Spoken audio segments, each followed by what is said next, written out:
guys, what's up? It's BigJackFilms here, and welcome back to Superman Month, where I review all the Superman movies up to Batman v Superman: Dawn of Justice. Today we're looking at Superman 3. I hate this movie. Okay, a little bit of context is probably needed for this film. What's the plot? So the plot is basically Superman still trying to save the day and do his normal shit. That's pretty much his job now, isn't it? Just go around, help people in normal problems and stuff. It's kind of the typical thing he likes to do. But then all of a sudden, Richard Pryor comes in!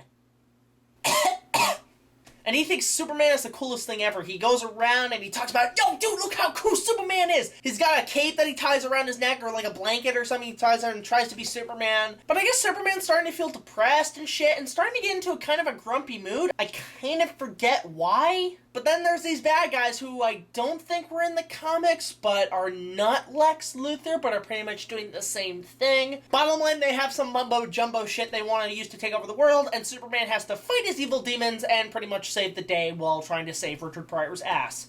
So, what are my thoughts on this film? This movie fucking sucks!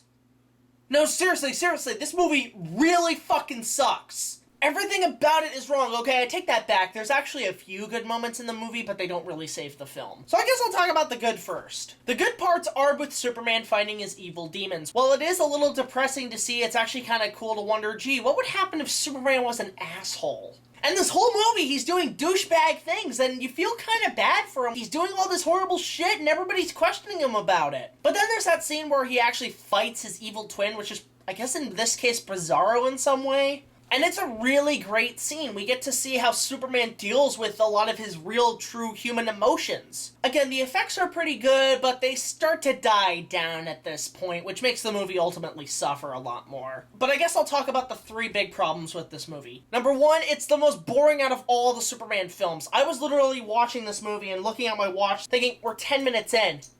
It feels like 20 minutes. The pacing in this movie is so off, and I ended up falling asleep a quarter way through because nothing happens in this movie! The villains in this movie are completely forgettable and extremely bland. But here's the biggest issue I have with the movie. Richard Pryor. While he is a great comedian and I respect him for what he is, he's not funny in this movie and he's completely unnecessary. The jokes he makes are forced. It was clear he was only there because of his popularity. And it sucks because...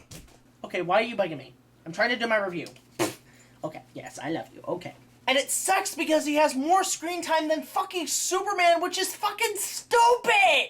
This movie is about a guy who has superpowers wearing spandex and a cape saving people, not about a 1980s porn stash comedian! And sadly, he is the reason why Superman 3 sucks shit. It's boring, it's tedious, it's not funny, and to me, this is the worst out of all the Superman movies. I have to give it a 3 out of 10. This movie was a complete waste of time. So that's it for Superman 3, guys. I hope you enjoyed it because, quite frankly, I didn't. What were your thoughts on the film? Let me know in the comment section below. Join me in part 4 where we take a look at Superman 4, The Quest for Peace, which is either loved or hated by fans. So we'll see you guys next time.